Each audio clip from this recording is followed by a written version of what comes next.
out here after 30 years, yeah, I ain't got nothing, but I'm gonna have something because I'm rich in personality, you know, and I'm rich in love. My family love me, and that's really all that counts. Yeah, boom, man, them dudes hit the fence. I'm like, what? They climbing, they going up, and they get to the barbed wire because we in a basketball court surrounded with a fence with barbed wire around it. For the most part, a little bit bigger than the basketball court. You got the whole court right there, but then you got a little space in between all around where they got little weights over here, a little what you call a picnic table over there where dudes play cards at or whatnot. Little couple of benches to sit on, but for the most part, it's just a little bit bigger than a full court basketball court. So these dudes hit the fence and they going over the barbed wire that's right there. That's why they tied their arm up and stuff. Sometimes they throw a sheet or blanket or something over top of it and try to get over. This is what I've always been told about how dudes try to escape and try to go over that barbed wire.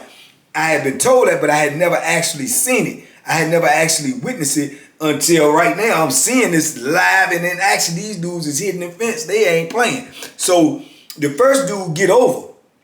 Boom, he jump, he hit the ground. The other dude is going up. When he get to the top, I think he get cut. He falls back down. Boom, so he's slow, right? He's slow to get up there. But this is the catch.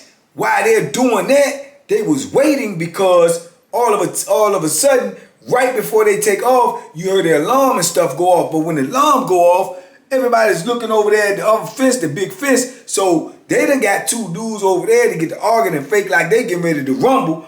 And while they getting ready to rumble, then they got another old cat. He done fell out and act like he having a heart attack. So you got all officers on deck that's jetting over there to see what's going on, right? They're going over there to see what the situation is. So every officer is zooming over there. They running over there. Now, mind you, these supposed to be COs and they supposed to be all this and all that. But man, let me tell you something. These dudes ain't in shape like that. They is out of breath. They out of shape. So they ran all the way over there to the big yard to check on the dude having a heart attack and to break up a so-called fight. So, mind you, Mecklenburg is not that big, so you ain't got that many officers, but they all on deck going over there. And when they go over there, that's when dudes hit the fence. That's the distraction. That is the distraction to get their attention over there. So while they running over there to check the situation and see what's going on, they running down on the yard, they get over there, they over top of the dude. All eyes is over there except for the dudes that's on the court with us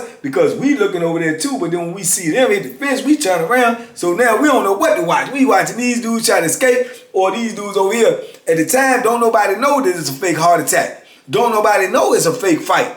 Everybody think this is legit. This is what's going on. So it's just crazy chaos all popping off at one time, man. It was just unreal. This was crazy. So once they get over there, you can see them over there, man. Police after police after police. And these dudes is gone. One of them, he hitting. When he come across the fence, he got to run probably 100 yards to get to the other fence. But when he get to the other fence, the outer perimeter fence, he got to go across that fence and it's going to be more barbed wire. Then he got to go across another fence that's 5 feet away from that fence. But he got to clear that bar, man, he got to clear like 1, 2, 3, 4. He got to clear like 5 sets of barbed wire, right? Which is, I don't know how he going to do it, but evidently he up for the task. But the other one who had fell down, so he lagging behind. He's going back up over the fence now, and he actually is starting to get over. So when he get to the top and try to jump over, evidently the lady in the booth, she sees it.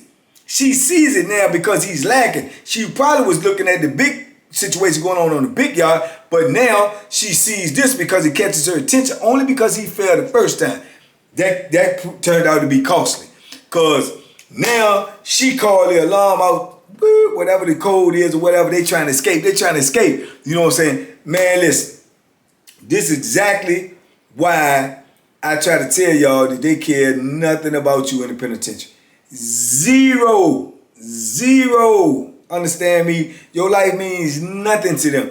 Only reason they running out there because the dude, they think the dude having a heart attack and the dude's fight is because they have to.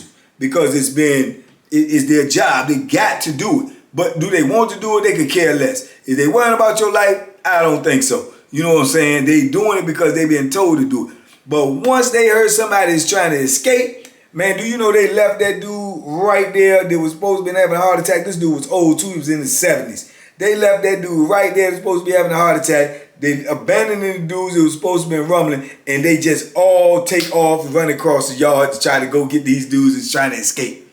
Their whole agenda changed. They don't know if this is legit. They don't know if this is real. They don't know if this man dying or what. They all got a code. They head towards the fence. So they all running over there towards the fence. By the time they come, you can see them running, man. They out of shape. They stumbling, bumbling, and rumbling. As Mike Berman or Chris Berman would say, for all my Sports Centers fans out there, Chris Berman would say, they stumbling, bumbling, and rumbling, trying to get over there, man. We laughing us on the yard. We laughing at, man, look at CO such and such. Look at him, man. You can't run, man. You better run fast. We laughing and joking on them, man. They running over there. So, oh boy, this thing made it to the perimeter fence. He done got over the first fence. Now he trying to clear the barbed wire and get ready to get up on the last fence to go across. But if he get across that, he's actually on the outside.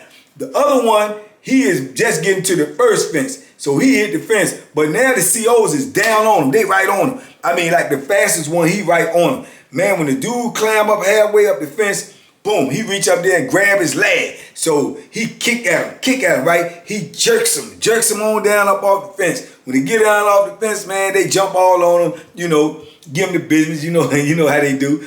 Try to ball you up like a oppressor, you know what I'm saying? They think you're a oppressor. Only thing they gotta do is put salt on you because they gonna ball you up like a oppressor. You understand me? So that's what they do to him, but they can't get to the other dude because he already over on the other side. But now you got an outer perimeter truck that done pulled up, and there's a lady in it.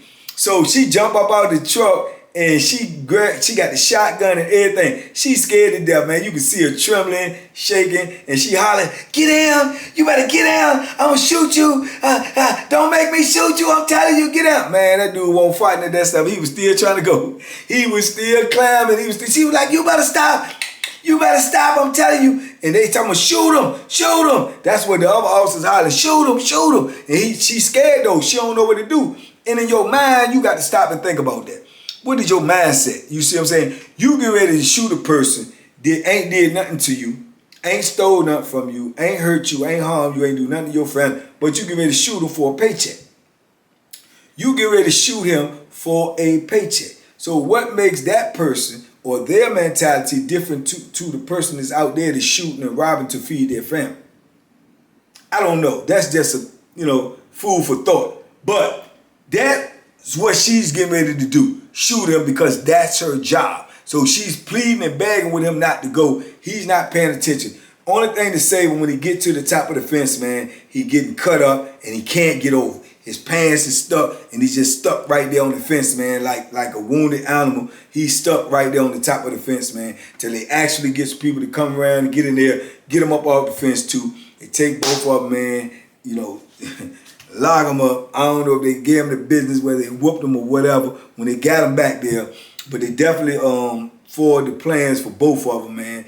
And I don't know.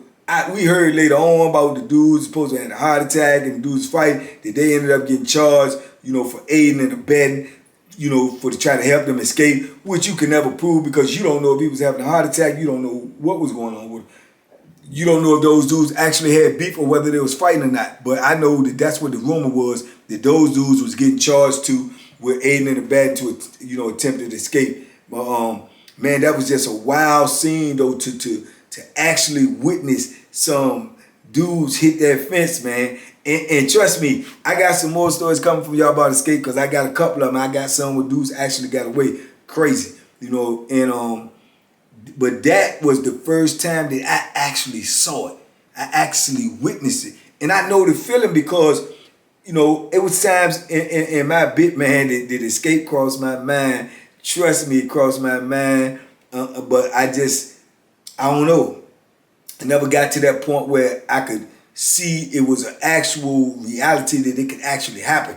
Because every scenario that I thought about always ended up in me getting shot or something like that, which I won't try to do. You know what I'm saying? It would defeat the purpose. So But, you know, and then like I say, when you get on the inside of a prison and you wonder why people stay in there so long, because it's not an easy thing to escape. It's not an easy thing to get out because you're being watched at all times. You got the odds are stacked against you, the fences, the cameras, you know, even the inmates. I ain't gonna say convicts, the inmates. So many dynamics you had to get over just to try to do something like that and be successful. So I don't know too many people that were successful, but I do know a couple. But I have been on a couple of institutions where dudes actually tried to roll out, as you would say, while I was right there. But this was the first time that it actually happened.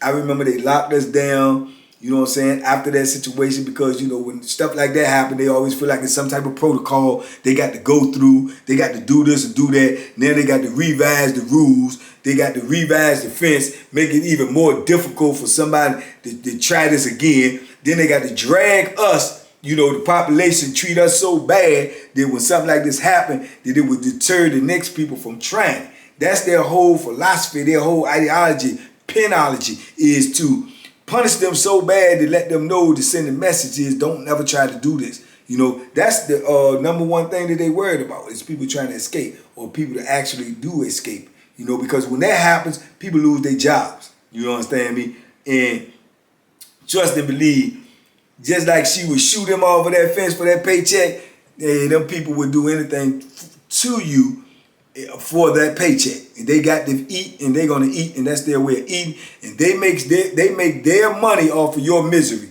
You know, their paycheck comes off of your mistakes. So you got to keep that in mind, man. And like I say, the only thing is not to put yourself in that position. That's number one. But when you are in there, you got to remember, all odds are against you. The deck is stacked against you on the inside as well as against the administration. Prison is just a no-win situation. You always with your back against the wall. You never understand where you fully stand with the convicts and the inmates. You never know where you fully stand with the administration. But what you do know is, for the most part, you stand alone.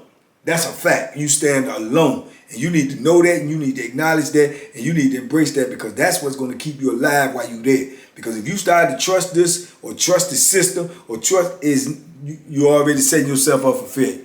Because when push comes to shove, and when it comes down to that big moment where you need that, and you done trusted in this, it's not going to be what you think it is. And trust me, it's not going to be what you think it is. I've seen it. I know what I'm talking about. But this situation right here, man, like I say, it was two white dudes. I remember the dudes. I can't say I remember their name fully, but I definitely remember who they was. I never ran into them one of them again. I never saw their faces again. I don't know. You know, at that time, like I say, Mecklenburg was the be-all, the be-all. That's where you went when you tried foolishness like that. So far as I know, they was buried in the hole for years because they was known for doing that too. They was known for doing it. I know dudes that stayed in that hole, man, 15 plus years, you know. I know dudes that got dragged back there. They live back there now and have been back there so long, they don't even know how to function on population. They don't even know how to function. They don't even want to be on population no more because they done got so comfortable with that single cell and the way that they move, and now it became routine. Like I say, when you do something every day, it becomes a routine. Routine becomes habit. Habit becomes lifestyle. So now that's their lifestyle. So when they're around other people in population, or if they go to another institution where they actually have to share a cell, they uncomfortable and they can't function. You know, because now they're used to their space. They used to things being left the way they leave it. Now you got somebody else in the cell and the toilet paper ain't where you left it. Or the zinc ain't as dry as you cleaned it out. Or the soap is just so much you got to deal with. Different dynamics. And people get set in their ways and they can't deal with all those different changes. They can't deal with all those different things that they have to go through. So that's when they lash out. You know, and they usually get the population and they don't last long because they usually end up in an altercation either with the officers or either with another convict, and it always end up right back where they're in the hole. But when they're in the hole now, being that they've been back there so long, they conditioned to it, they feel more comfortable back there. More comfortable back there, more at home, and they can function better back there. I know some dudes that go back there and stay back there don't want to come out because they get into reading and they read, and that's how they do their bit. They devour books. They go through book after book after book after book, you know, and that's all they have. But that's what they used to. They don't even want a TV no more. Even when they hit population, they just reading all day. I know dudes, they do their time in different ways. You know, a lot of people do their time in different ways. Most people feel comfortable watching TV and staying to themselves and socializing with certain people. Some people feel comfortable just being by themselves. Some people feel comfortable listening to the radio. Some people feel comfortable when they just read books. I know dudes who got TVs and radios, don't even use them. They just got them. But they sit out there and read books all day long. Sit in front of their cell and read a book with everything moving around them. But they got so much experience now, they can actually focus on what's going around them and the book at the same time.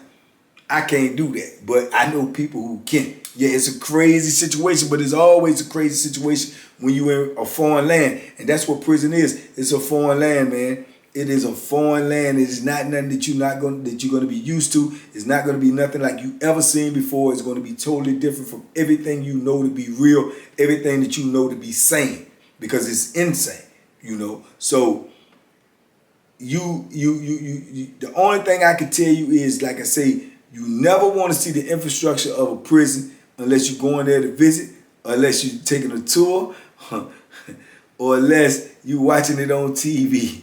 Other than that, you don't want to be there. Trust me, you don't want to be there. Everybody I know there is trying to get out of there, so that's just the way it is. But that was actually the first time that I ever saw attempted escape, you know, which I say attempted because it was unsuccessful. Like I said, I know some situations that was successful. When dudes get frustrated, they get irritated, man. And you get some dudes, they go different dynamics. You get some dudes in there, they feel like they can't do this time no more, and they'll lock it in their brain that they're not going to do this time no more. So they're going to do everything they can humanly do possible to try to escape, because their remedies in court have been exhausted. They have no money, no more avenues to try to get out of prison. So this is all they have. This is what they're going to do. They're going to try to go that route. Then you got other dudes that just can't take it no more in their mind, and they locked it in their mind that they just can't take it no more. Them the dudes that end up hanging themselves or killing themselves by taking pills or doing whatever, you know. So that's just the pressure that's upon you when you in there, you know. That's why I say I salute everybody who did time, and it doesn't matter to me how much you did. If you did years or decades, I salute you if you came up out of that situation, because you had to go through something to get to that end of that last day. You had to go through something. And whether you was in there for a year or decades, you had to go through something mentally, physically, spiritually, emotionally, to get to that day that you could get out. And hopefully when you got to that day to get out, you learned something, and it was something instilled in you, and it was something awakening you to say, this ain't the type of life that I ever wanted to live again. You know, and that's what happened to me. You know, and it didn't take me 33 years to come to that conclusion, but it took me 33 years to get to that point where they felt like I could come out. But I had the resolve in my mind that this was never going to be a part of my life no more if I could get out of this situation. But yeah, it's just, like I say, a different world within that world, man. But anyway, man, I just wanted to give y'all that story. I know it's short, but it was just something. It was one of them experiences that I wanted to share with y'all. When I first seen somebody hit that fence, my dude, and they was not playing with it. They was trying to go. They had an elaborate scheme, a plan. I guess they probably ran over that plan in their mind 1,000 times and put all of those moves into play and thought that they was going to be successful. Unfortunately, they wasn't. You know what I'm saying? But hey, don't nothing beat a failure but a try. And they definitely tried, brother. On Mecklenburg back then in the early 90s, them two boys hit the fence. Believe that. So hopefully y'all enjoyed that story, man. I got plenty more to come. Thank y'all for rocking with me. Like I say, y'all please subscribe. Please tell a friend of a friend of a friend to hit this subscribe button. Let them know to come over here and get with these 33 years of prison stories, this positive energy that we dishing out, this Team Banky Pound. And for all of y'all out there, them TBP fans that's pulling up on me in the streets, that's seeing me, that's hollering at me, man, I love y'all, man. I love y'all. Pull up on me if you see me. Pull up on me. I want to meet you. I want to greet you. And I want to take pictures with you, man. And we want to put that positive energy out there as well. Y'all be safe out there. Be smart. Make good decisions. I'll be right back at you in a minute. Just hold on.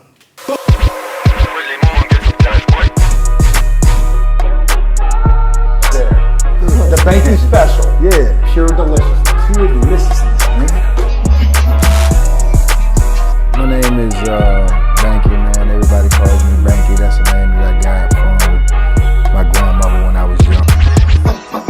coming out here after 30 years, yeah, I ain't got nothing, but I'm gonna have something because I'm rich in personality, you know, and I'm rich in love. My family love me, and that's really all that counts.